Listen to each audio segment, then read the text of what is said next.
Last night, the Indiana Fever finally won a game without Caitlin Clark. They beat the Washington Mystics. This is their third game without Caitlin. It's their first win. Their first two games without her were very disappointing losses in a previous game against the Washington Mystics and against the Connecticut Sun. Those first two games were very disappointing losses. I can make an entire video about how the team looks without her and some of the coaching decisions Stephanie White has made without her. But that's a whole nother video, and quite frankly, a lot of people have already broken that down very well for me and for all of us. What I want to talk about is something that was not very disappointing about those first two games. That was the ratings that the Indiana Fever drew without Caitlin Clark. Now, obviously, with her, they're going to draw a little. They've definitely drawn better, but they drew two very good ratings without her. The first game against the Mystics was on NBA TV. Did something like 350, 360,000, something like that, which is like the 10th highest WNBA game ever on NBA TV, which why they still have games on NBA TV, I don't know. Well, I do know because the league's not in good shape. The league's been in very, very bad shape for a long time. They're still having to deal with that, even with Caitlin Clark. And that's something that's probably going to continue for reasons I'll get into here in a second. But to have the 10th highest rating without Caitlin shows you that there's a lot of interest that's been generated around the Indiana Fever. Then their game against Connecticut, a game they should not have lost and lost, was on Ion TV, and they got 851,000 viewers. I mean, they almost got a million without her. That just goes to show you what the Caitlin Clark effect is all about, and you know what it's meant to me over this past year or so, and what it could have meant to the WNBA at this point, but doesn't look like it's going to because they're going to continue to screw it up. And that's the point of today's video. The WNBA are failing themselves, and quite honestly, they're failing women. And that's something that's an important topic to me, and because I don't want to see that happen to anybody. I don't want to see that happen to women in general, and I don't want to see that happen especially considering, you know, the people I love that are women. So basically, for me, you know, having tuned in to watch the Indiana Fever initially just to watch Caitlin, you know, I really fell in love with the rest of the team, or a lot of people on the rest of the team, I should say. You had Leah Boston, who, you know, I feel like is the first one to really develop a good chemistry with Caitlin. I think they were looking really, really good together before she got injured, and I think that's going to continue. Her and Kelsey Mitchell, I know she's been catching a lot of grief for ISO ball and all that. I happen to kind of like that. I think with Caitlin, when Caitlin comes back, she'll dial that back quite a bit. But it is kind of nice to see kind of that old school, you know, shooting guard that will do some ISO ball and I guess hero ball, and the point guard who's going to, you know, kind of keep everything in line and in rein and do the pick and roll with the big person. You know, in this case, Leah Boston, and I think her and Natasha Howard will probably be doing it too. But it just shows that there's a lot of interest built up there, and the WNBA just has flushed it away. Because at the end of the day, you know, if you're Leah Boston, if you're Kelsey Mitchell, if you're Lexi Hull, and her Hollywood partner now, her Hollywood Blonde partner, her partner in the Hollywood Blondes, Sophie Cunningham, and some of the other newer people, you know, if you act in a way that's not actively turning people off, people are going to, you know, grow attached to you as well. And that's what's happened. That's why the Indiana Fever were able to draw these ratings, even though everybody knew Caitlin Clark wasn't going to be out there. They weren't going to be able to watch her play. A lot of people still tuned in because a lot of us have really grown attached to them. Because, again, they've handled themselves in a manner and made themselves, you know, likable. You know, they've not gone out of their way to scold us, to lecture us, and all that. And as a result, you know, we're interested. You know, I want to see how Leah and Kelsey do. I want to see how Lexi and Sophie and Natasha Howard do. You know, if you're somebody like Melissa Smith, she did not ingratiate herself very well on the court or off the court. Her girlfriend had a lot to do with that, and as a result, we were not attached to her, and she's off to Dallas now, and we could care less. Even with sensational rookie or very highly publicized rookie Paige Beckers, Dallas isn't doing good. Or attendance especially. They playing, I think, a 5,000, 6,000 seat arena for their home games. They can't sell them out. Even when Angel Reese comes to town, bang!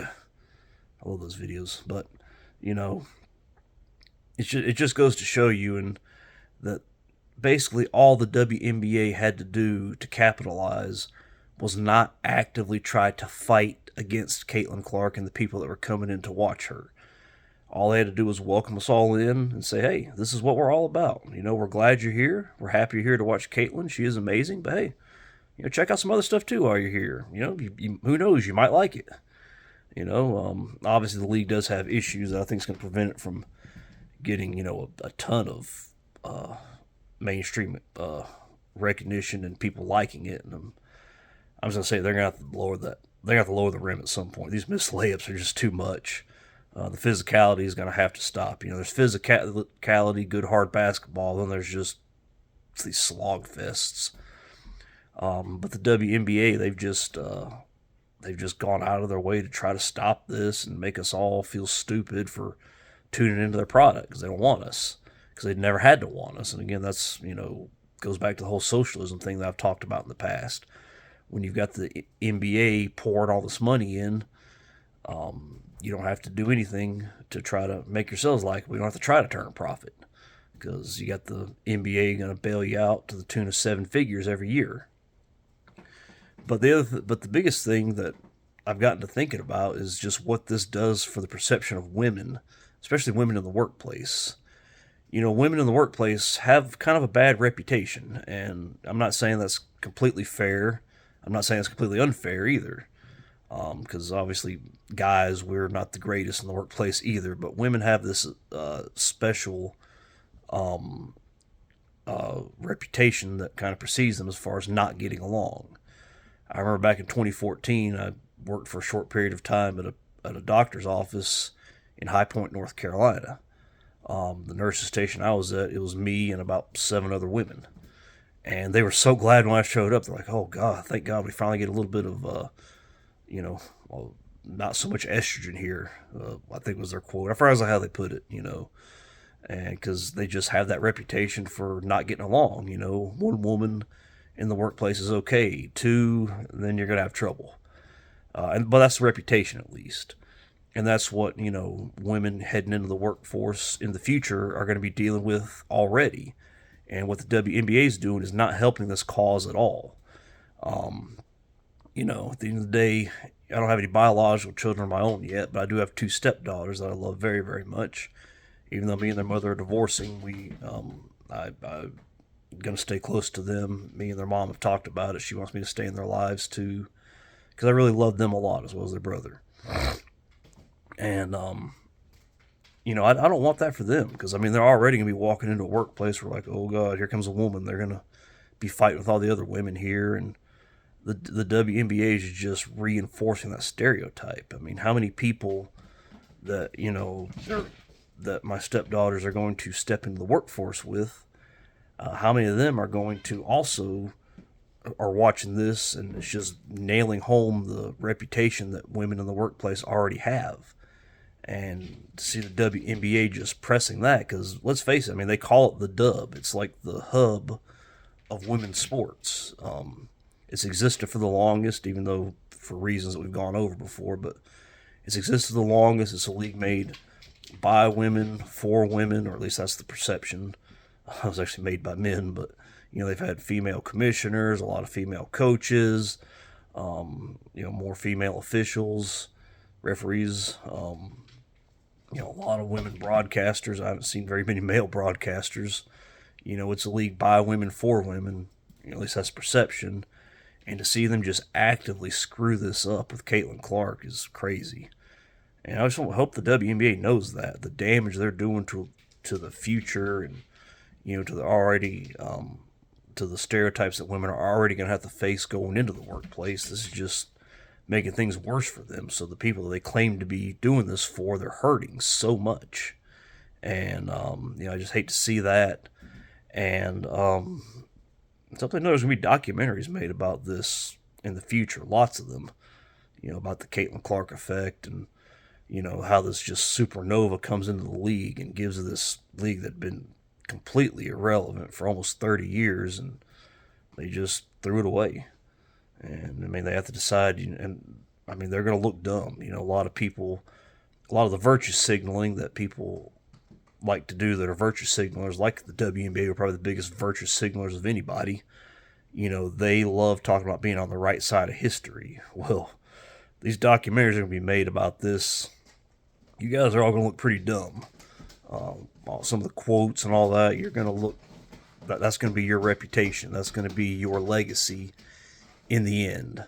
And I hope you guys realize that. And I hope you guys realize that, there's a lot of women in the workplace and girls that will be women in the workplace soon that you have hurt a lot. And I just hate to see that, because the Indiana Fever are showing what can happen when you embrace Caitlin. You can do a lot of good things for yourself. All you have to do is get over that initial jealousy. And like I said, guys do it too. We're far from perfect, but that's just kind of I'm just speaking to what the stereotype, the reputation is. And they have just really, really done a number on that. It's a type of damage that I don't think you can really calculate, but it's there. I know it's there. I mean, I've been in the workforce now for well over 20 years, and like I said, it's been there from day one. Women in the workplace, and it's unfair. There's a lot of amazing women out there that some of my favorite co-workers ever are women. Of course, that's a lot of. I mean, in the medical field, that's a lot of who I've worked with, but there's quite a few that, are amazing to work with, amazing managers. I haven't had a male manager since, I'd say probably 10 years now. It's probably been about 10 years since I last had a guy manager.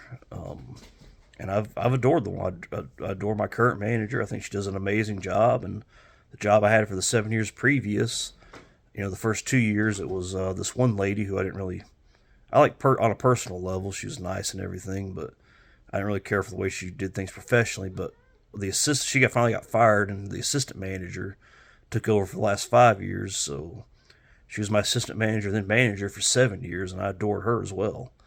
And so it's just unfair, and it's a bad look. And if you're the WNBA and you're going to present yourself as everything that is women, and you're going to act like that when a successful woman comes along, that whole jealousy stereotype, that whole pettiness, the whole I'd rather the ship I'm on crash and sink than take a back seat and let another woman sail this ship to prosperity. That stereotype has just been nailed in even more, and I hate that. I hate that for women in general. I hate that for the women that will be going into the workforce and is having this nailed into people's heads even more. And so the WNBA realizes this, that they have failed the people they claim to be for, as usual.